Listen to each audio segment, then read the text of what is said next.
Hi guys, daily ബ്ലോഗിലേക്ക് മറ്റൊരു ചാനലാണ് തൊയ്യബ് ചാനലിലേക്കാണ് നിങ്ങളെ സ്വാഗതം ചെയ്യുന്നത്. വീണ്ടും നമ്മളൊരു ചാനൽ ഓപ്പൺ ചെയ്തു. അതിൻ്റെ ലൈക്കും വ്യൂസും ഒക്കെ ഇപ്പോൾ കുറച്ച് നല്ലതാണ്. സബ്സ്ക്രൈബ് കുറവാണ്. അപ്പോൾ നിങ്ങൾ അതിലും സപ്പോർട്ട് ചെയ്യണം എന്നാണ് പറയുന്നത്. ഷോർട്സിലായിട്ടാണ് ഇപ്പോൾ ആ ചാനൽ തുടങ്ങിയിട്ട്. അപ്പോൾ പുതിയൊരു ചാനലാണ്, അതിനൊക്കെ കോപ്പറേറ്റ് സ്ട്രൈക്കോ ഒന്നും കിട്ടിയിട്ടില്ല. അപ്പോൾ നിലവിലുള്ള ചാനൽ ഇപ്പോൾ ഡെയിലി വ്ളോഗാണ്. അതിനുശേഷം ഉള്ളൊരു ചാനലാണ് തൊയ്യബ് എന്ന് പറഞ്ഞ ഒരു ചാനൽ നമ്മൾ തുടങ്ങിയിട്ടുണ്ട്. അപ്പോൾ റമദാൻ മാസമൊക്കെയാണ് വരുന്നത്. അപ്പോൾ അതിൻ്റെതായ ഒരു കാര്യം കൂടിയാണ്. നോമ്പിൻ്റെ ദിവസമെന്ന് പറഞ്ഞാൽ ആഘോഷങ്ങളാണ് മുസ്ലിങ്ങൾക്ക്.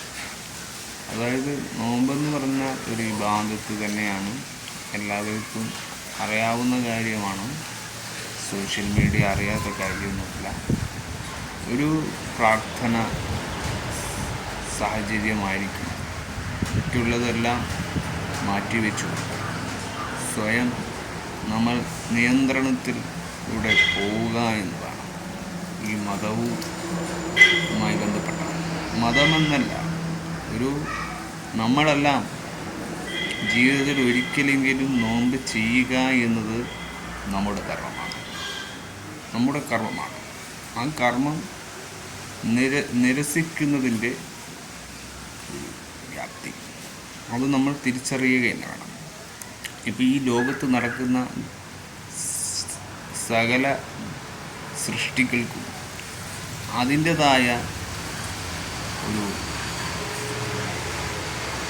പ്രക്യൂഷൻ, നമ്മളതിൻ്റെ പ്രിഫറൻസ് നമ്മൾ നോക്കിക്കണ്ടെങ്കിൽ, ഈ ലോകത്ത് നമ്മൾ എന്തിന് വേണ്ടി ജനിക്കപ്പെട്ടു എന്നത് പറയുന്നത് അവൻ്റെ നിർദ്ദേശമാണ്. നമ്മളെ ഈ ഭൂമിയിൽ എങ്ങനെ എത്തിച്ചു അവനാണ് നമ്മളെ ഈ ഒരു സന്ദർഭത്തിൽ നമ്മളെ എത്തിക്കുന്നത്. അപ്പോൾ സൃഷ്ടാവിനോട് ഒരു കർമ്മം വേണം. സൃഷ്ടാവിനോടുള്ള ആദരവും സമൂഹത്തോടുള്ള ബാധ്യതയും.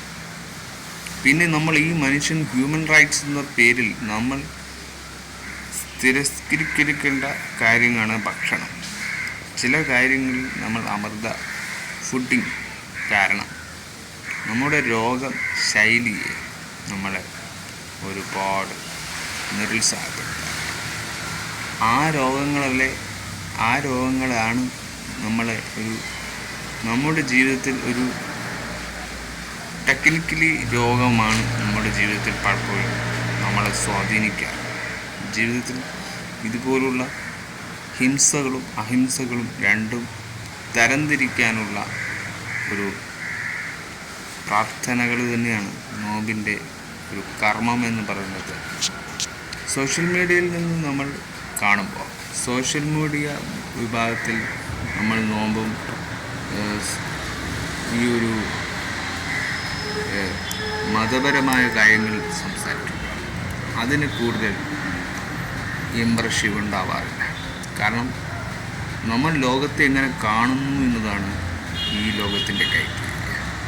അവിടെ മതം ഒരുപാട് വലിച്ചു കയറുന്നതും നമുക്ക് നമ്മുടെ ഒരു സ്ട്രാറ്റജിക്ക് അപ്പുറത്തേക്കാണ് എന്നത് ഏതൊരു വ്യക്തിക്കും അറിയാം, നമുക്കും അറിയാം. ജെനുവിൻ ക്വാളിറ്റിയാണ് ഹ്യൂമൻ റൈറ്റ്സ് കമ്മ്യൂണിറ്റിയിൽ കാണിക്കാറുള്ളത്.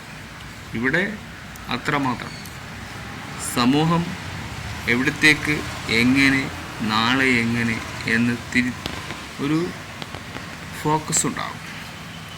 ആ ഫോക്കസിനെ നിയന്ത്രിക്കുന്നതാണ് നോമ്പ് എന്ന് പറയുന്ന ഒരു നമ്മുടെയൊക്കെ ബോഡിക്ക് വേണ്ട ഒരു വെറൈറ്റി. അപ്പോൾ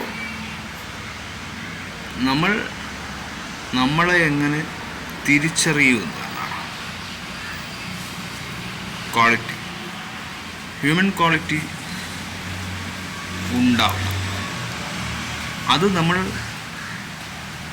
സ്ഥിരീകരിക്കണമെന്നത് നമ്മുടെ ആവശ്യമാണ്, നമ്മുടെ സംസ്കാരത്തിൻ്റെയും ആവശ്യമാണ്. സത്യസന്ധതയും നന്മയും രണ്ടും രണ്ട് ശിഥിലങ്ങളാണ്.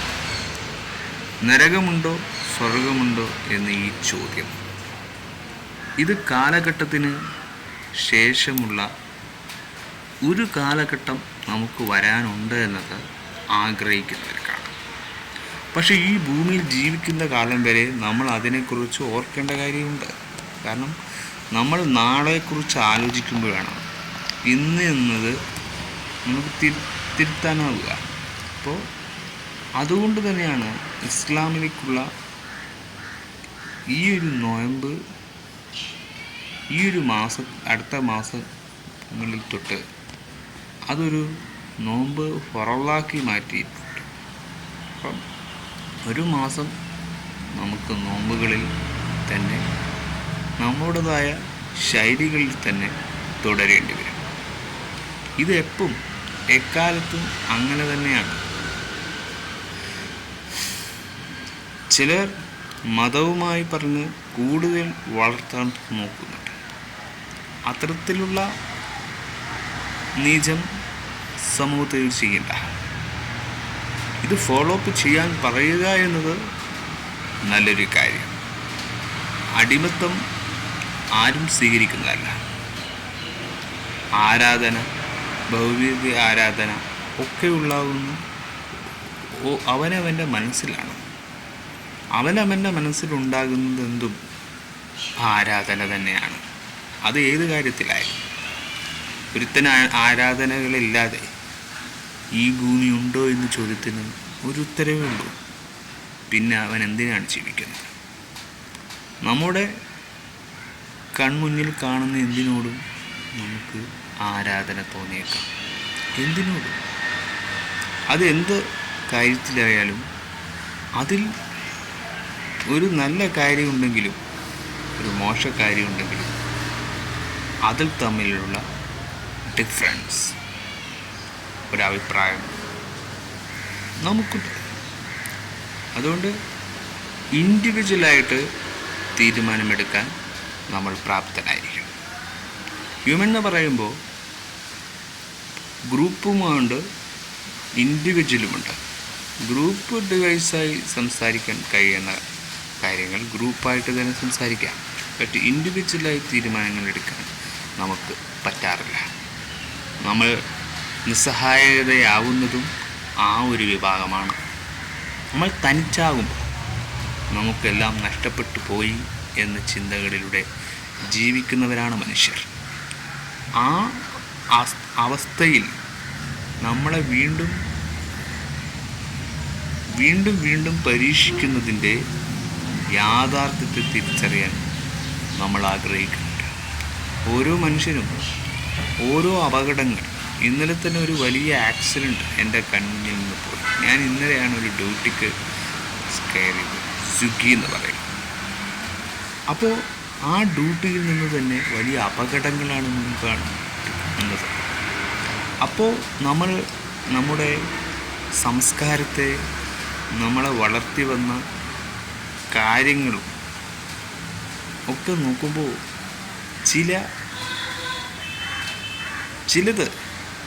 ചില കാര്യങ്ങളിൽ നമുക്കത് മാറ്റി നിർത്താനാവില്ല. അപ്പോൾ നമ്മൾ ഏത് മതത്തിലായാലും പരസ്പരമുള്ള വിശ്വാസവും നമ്മൾ മുറുകെ പിടിക്കണമെന്നത് ഒരു യാഥാർത്ഥ്യമാണ്. അതങ്ങനെയാണ് എന്നത് നമ്മൾ മനസ്സിലാക്കുക എന്നല്ലാതെ ഈ പൊതുസമൂഹത്തോട് ബോധിപ്പിക്കാനൊന്നും, അത് സത്യമാണ്, വീണ്ടും സത്യമല്ല എന്ന് പറയുന്നവർ അവരങ്ങനെ തന്നെ പറഞ്ഞുകൊണ്ടിരിക്കട്ടെ. നമുക്ക് പറഞ്ഞു കൊടുക്കുക, അവർ തിരിച്ചറിഞ്ഞ് അതിനുള്ള പരിഹാരം അവർ തന്നെ കാണട്ടെ. കുറ്റപ്പെടുത്തിക്കൊണ്ട് ആരെയും നല്ലവനോ മോശവനോ ആക്കി ചിത്രീകരിക്കാൻ കഴിയില്ല. അപ്പോൾ ഏത് കാര്യവും അതിൻ്റെതായ രീതിയിലാണ്. ഈ 2025 എന്ന് പറയുന്ന ഒരു പുതുവർഷം തുടങ്ങിയതിന് മുമ്പ് എന്തൊക്കെ സംഭവിക്കും? അപ്പോൾ എല്ലാ കാലത്തിനും അതിൻ്റെതായ പ്രശ്നങ്ങളുണ്ട്, അതിൻ്റെതായ പ്രയാസങ്ങളുണ്ട്, ഒക്കെയുള്ളതാണ് നമ്മുടെ ജനാധിപത്യം. മാധ്യമങ്ങളിൽ വരുന്നതും പത്രധർമ്മങ്ങളിൽ വരുന്നതും ഒക്കെ പല രീതിയിലുള്ള ഗോസിപ്പുകൾ, വാർത്തകളുണ്ടാകും.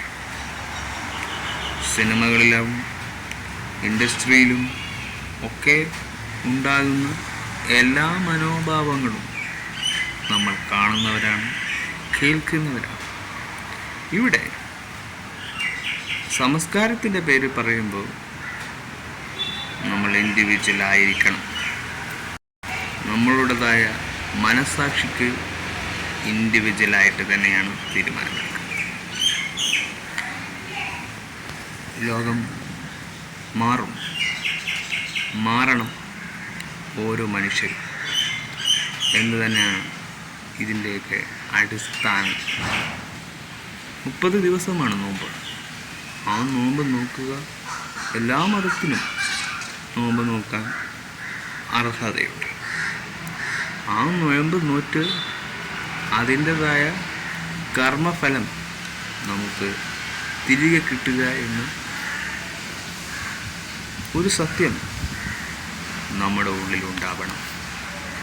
അതിനെ മുറുകെ പിടിച്ചുകൊണ്ട് സമൂഹത്തെ എല്ലാവരും ജീവിക്കുക. മറ്റൊരു രീതിയിൽ ഗുണവും മറ്റൊരു രീതിയിൽ മോശപ്പെട്ടവർ കൊടുക്കും. നന്നാവാനുള്ള അവൻ്റെ ഒരു വിശ്വാസം, ആ വിശ്വാസം നമ്മൾ തിരികെ പിടിക്കുക എന്നാണ് നോമ്പ് എന്ന് പറയുന്ന 30 ദിവസം. അതിനുശേഷം പെരുന്നാളുണ്ടാകും. ചെറിയ പെരുന്നാളാണ്. അപ്പോൾ നമ്മുടെ പാവങ്ങൾ പൊറുക്കുക എന്നും ഒരു നോമ്പ് കാലഘട്ടത്തിലുണ്ടാകും. അപ്പോൾ പൊറുക്കപ്പെടേണ്ടത് നോമ്പ് കാലത്ത് തന്നെയാണെന്നത് ഹജ്ജ് ചെയ്യുന്നത് പോലെ തന്നെയാണ് നോമ്പിൻ്റെ പ്രതിഫലവും റബ്ബ് നൽകുന്നത്. ആ ഉത്തരവാദിത്വം നോമ്പിലും നമ്മൾ കാണിക്കണം. ഭക്ഷണം വളരെ ഇഷ്ടപ്പെടുന്നവരാണ് നമ്മൾ. ഭക്ഷണത്തിൽ ഒരുപാട് ഇഷ്ടവും അതിൽ കളക്കളി കളിച്ചും നോമ്പുകൾ മുറിച്ചും വേണ്ടാത്തത് ചെയ്തും ജീവിക്കുന്നതിനെക്കാട്ടി ആ നോമ്പ് നോറ്റ് കഴിഞ്ഞ് നിങ്ങളുടെ ഭക്ഷണങ്ങൾ കഴിക്കാമെന്ന് പറഞ്ഞിട്ടുണ്ട്. 24 മണിക്കൂർ നിങ്ങൾക്ക് നോമ്പ് നോക്കും. പച്ചവെള്ളം പോലും വയലിക്കിറക്കി നിങ്ങൾക്ക് ആ നോമ്പ് ഹലാലാക്കാൻ പറ്റില്ല. അപ്പോൾ നിങ്ങൾ നോമ്പ് നോക്കുന്നില്ലെങ്കിൽ നോക്കാതിരിക്കുക. ആ ഒരു നോമ്പ് കുളമാക്കരുത് എന്ന് മാത്രമേ പറയാൻ. മറന്നുപോയി എന്തെങ്കിലും നോമ്പ് തെറ്റിപ്പോയാൽ അത് മുറിഞ്ഞുപോയി എന്ന് കൂട്ടൂല എന്നതാണ്. ചില സമയം നമ്മൾ മറന്ന് നോമ്പ് മുറിച്ചു പോയാൽ, നോമ്പ് വായിൽ എന്തെങ്കിലും ഒന്ന് വെച്ചു പോയാൽ അത് കൂട്ടാതിരിക്കാം. അറിയാതെ നമുക്ക് പറ്റുന്ന കാര്യങ്ങളും മനഃപൂർവ്വമായിട്ട് ചെയ്യുന്നതും ഉണ്ട്. അപ്പോൾ രണ്ട് രീതിയിലേക്ക് മാറുന്ന ഒരു കാര്യം തന്നെയാണ്. അപ്പോൾ ഇത്ര മാത്രമേ എനിക്ക് പറയാനുള്ളൂ. ആരോഗ്യമുള്ളവർ നോക്കുന്നതിന് ഒരു കുഴപ്പമില്ല. ആരോഗ്യമില്ലാത്തവർക്കും നോക്കാം. പക്ഷെ അവർക്ക് പറവുണ്ടോ എന്നൊന്നുമില്ല. അവർ നോറ്റാൽ പക്ഷെ ശരീരം നല്ല ഉറപ്പുള്ളവർക്ക് നോക്കാമെന്ന് തന്നെയാണ്.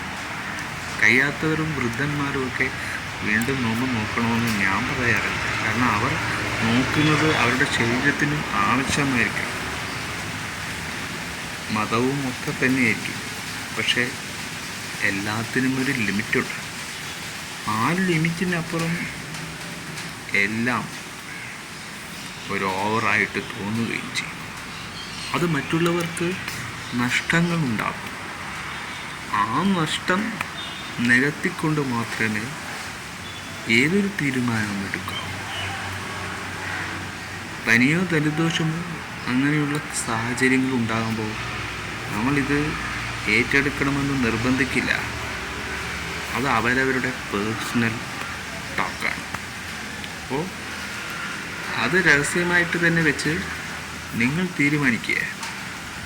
അപ്പോൾ നോമ്പാണ് ഇനി വരാൻ പോകുന്നു എന്നത് മനസ്സിലാക്കുക എന്നും കൂടി ഞാൻ മുന്നോട്ട് പറയുകയാണ്. അത്രമാത്രം പറഞ്ഞുകൊണ്ട് ബൈ ഫോർ.